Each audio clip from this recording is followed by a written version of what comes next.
This video is brought to you by Portrait Mode.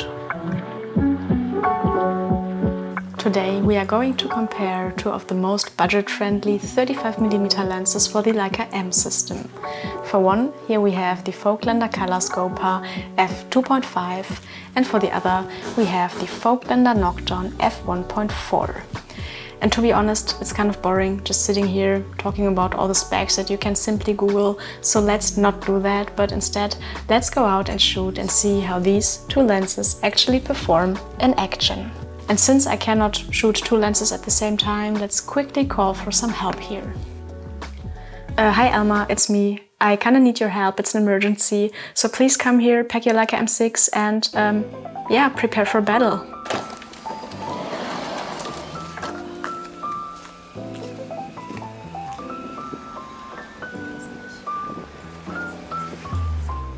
To not prime you beforehand, but give you the chance to decide which lens you like best, we will hide who is shooting which lens, but make a reveal at the end. Elma is shooting a lens we will call lens A, and I will be shooting lens B. We don't reveal it yet. So this will be a real-life test where we walk around the city, take some street photos and see how these two lenses perform. We will both shoot the same camera, namely our Leica M6s, and also shoot the same film, which is Kodacolor 400. So apart from our shooting style, all the differences in the overall look should be from the two different lenses. To be honest, currently I own both of these lenses, which is absolutely overkill, since I only need one 35mm lens.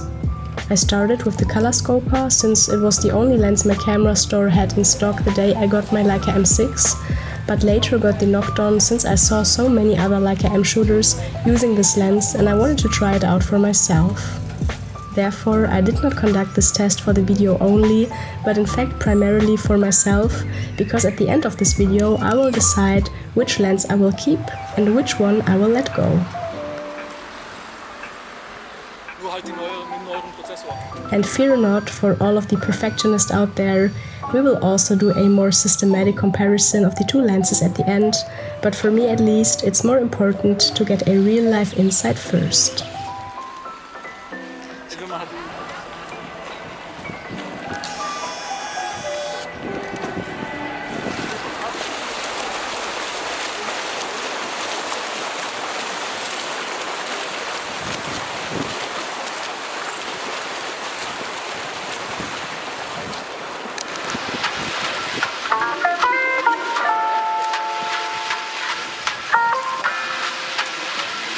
Hier bei der Deutschen Meisterschaft über die 10 Kilometer bei den Damen.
Now, are you curious for the reveal? If yes, then give me a little drum roll.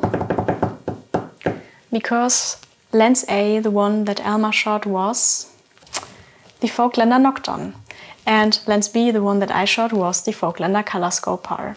And here are some of the images again, so you don't have to scroll back in the video.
What do you think? Which lens did you prefer? Which look did you enjoy more? If you have this answer, then you already have the answer for your question and you know which lens you should get. Easy as that, no more information needed. That was a quick video. But you're still here. That's not it, right? I knew it, I knew it. You are one of those people who cannot simply buy a lens by personal preference, but you really want to go in depth, right? No worries. I got you covered, because now we are going to dive into the nerd stuff and compare these two lenses more in depth and in detail. Let me start off by comparing the price of these two lenses. The Voigtländer Color Skopar is probably one of the cheapest Leica M lenses you will find out there, with a price tag of around 420 euros. And the Voigtländer Nokton is a little bit more expensive, coming out around 600–650 euros. And it's important to note that there are several versions of the Voigtländer Nokton. There is a version with the label MC, which stands for multi-coating, which is also the one that I have, which is supposed to have a little bit more of a modern look, and an SC version, which stands for single coating, which is supposed to have a little bit more of a vintage look. Regarding the size, the two lenses are both very compact and small, but the Color Skopar is a tiny bit more compact and pancake-like, in case that is something of importance to you. The next very obvious difference is the maximum aperture. While the Color Skopar opens up to f2.5, the Nokton opens up to f1.4, which is a very proud maximum aperture for a lens of this size. Another difference is also the filter thread. While the Color Skopar takes 39mm filters, the Nokton takes 43mm filters, and very important to note is that both do not come with lens hoods. Since the original Voigtländer lens hoods are rather pricey, I decided to order some cheap second-party lens hoods for both lenses, which will mount via the filter thread. And while the cheap lens hood for the Color Skopar works like a dime and is very perfect, it's a little bit more complicated when it comes to the one for the Nokton. Because this will create some heavy vignetting, because it's covering some of the lens if you mount it via the filter thread, which I only noticed like 6 or 7 rolls in, which ruined all of my shots. So I would definitely not advise you to cheap out on a cheap lens hood for the Voigtländer Nokton, but I would advise you to go for the original Voigtländer LH6 lens hood if you go for the Nokton, but that way you will also have to calculate in 70 or 80 euros more if you want the Nokton with a lens hood. You also could buy one of the cheaper ones in a bigger filter thread and kind of mount it with adapters to the lens, but in my opinion this is a very cumbersome and not as sleek solution. Regarding the focusing tab, the distance scale, the aperture ring, these two lenses are almost identical and of very high quality. The focus feels very smooth. I actually really like this style of focusing tab because it's very easy to focus.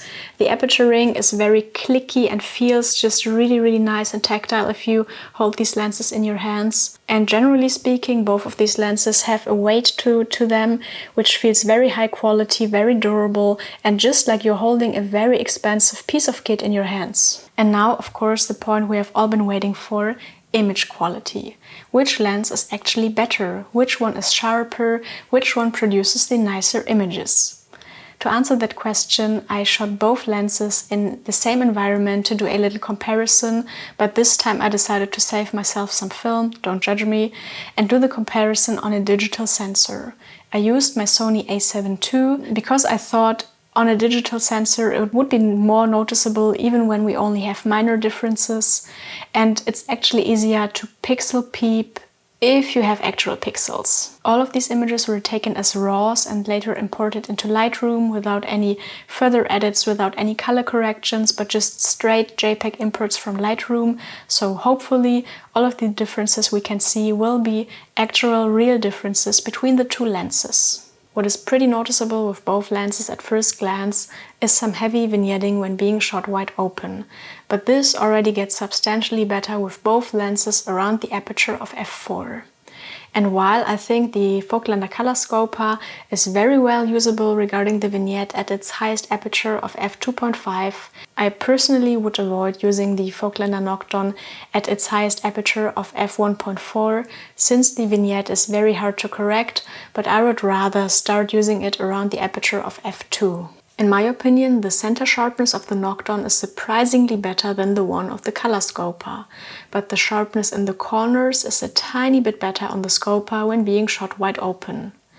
But when stepping down the lens a little bit, I think that the Nokton continues to be sharper in the center and even exceeds the Color Skopar in corner sharpness, which I honestly did not expect because I thought that the Color Skopar must be the overall sharper lens because of its smaller aperture. However, the Nokton has a bit more distortion, making lines, especially the ones on the outside of the frame, appear a little bit curved if you look closely, compared to the Skopar where the lines all look perfectly straight. And I don't know if it's just me, but I also feel like the Nokton renders a little bit more contrast into the image compared to the Color Skopar, where the blacks all appear a little bit lighter, which makes the image look a bit more vintage, which is neither good nor bad, but just a matter of personal preference. And even though I shot this comparison on a digital sensor to be able to properly pixel peep, to be honest, I think all the differences in sharpness, contrast and distortion are relatively minor and not as big as I expected. I would have expected that the Nokton would perform way worse, even though it's the more expensive lens, because I just thought that a lens with f1.4 in a small and compact package was just too good to be true, and there must have been some kind of lacking, some loss of sharpness or everything, so I was positively surprised. I would like to take a moment to thank Portrait Mode for sponsoring this video. Sometimes it can be a good source of inspiration in regards of your gear decisions, to see what results other people are getting from the cameras and lenses you are currently considering. And a good platform to do so is Portrait Mode. Unlike the name might suggest, Portrait Mode is a website for street photographers, where you can upload your photos to showcase your work, build your online portfolio and also connect to other street photographers from all over the world. One big advantage Portrait Mode has over other social media platforms is that it was specifically designed for street photographers, so that it's possible to tag the equipment but also settings used for a photo. The website is completely free to use, so if that's something you are interested in, check out the link in the description box down below. So, what is my verdict? Let me start off by saying that both of these are great lenses. They are very well made, they feel really good in your hands, they are a joy to use, and both have great image quality, so you are definitely not making a mistake with any of these two. But of course, still, the question remains, which one am I going to keep? This was not an easy decision, but in the end I decided to keep the Voigtländer Nokton. And the reason for that might not be the one you expect, because I am not keeping this simply because it has a brighter aperture. I'm not keeping it because it has f1.4 over f2.5, since I am using it for street photography most of the time anyway, which means that I stop down my lens most of the time, and I also do not feel as comfortable using it wide open, but I start using it around f2, f2.5, which is pretty much no difference when using the Color Skopar. But the reason why I keep the Nokton is because I enjoy the character and the look I get from this lens a little bit more. The Color Skopar has a very clean, almost clinical look to it, while the Voigtländer Nokton feels a bit more imperfect compared to that. For me, things like corner sharpness or distortion do not really matter, and I actually like to go for the imperfect things, because when shooting on the streets, I'm not looking for the perfect things, but I'm looking for the edgy things.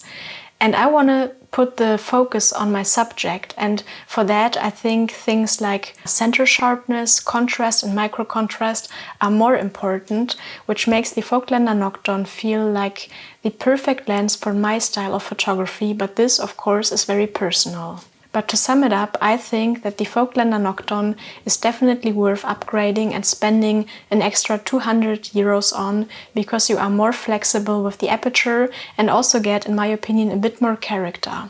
But if you want to go for something more clean, something more clinical, just with an overall, I would say, more solid performance with less variations in comparison or in relation to the different apertures, the Voigtländer Color Skopar might be the lens for you. But for me, I will definitely keep the Nokton, and I think this is a solid option for me that does not tickle the itch to upgrade to something like a Leica Summicron anytime soon. And before anybody of you throws the new Voigtländer Ultron 2.0 into the ring, forget it.